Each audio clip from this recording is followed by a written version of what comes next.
তো হ্যালো বন্ধুরা, ফাইনালি আমি সেই জেলখানা থেকে বাড়ি যাচ্ছি, মানে সেই ঠাকুরনগর থেকে বাড়ি যাচ্ছি।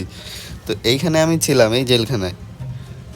তো আমি এখন যাব বাড়িতে, তোমরা দেখতে থাকো। আরে বাড়া কি মজা, চলে যাচ্ছি বাড়ি।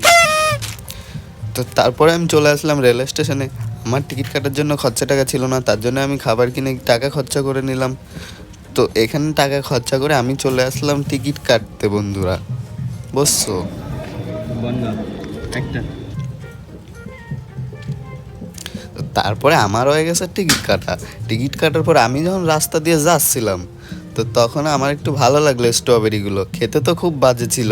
তো আমি একটা নিয়ে নিলাম, নেওয়ার পরে এই কাকুর কাছ থেকে আমি কি একটা নিয়ে নিলাম, আলু কাবলি না কি বলে। আলু কাবলিটা যে এত সুন্দর লাগছিল, আমি তো ফুল গ্যারান্টি কাকু হাত না ধুয়েই বানিয়েছে। তো আলু কাবলি খেতে খেতে আমার ট্রেন চলে আসলো, আমি ট্রেনে উঠে গেলাম। ট্রেন থেকে নামার পরে হট করে কার সঙ্গে দেখা, বন্ধুরা গেস্ট করো কে হতে পারে।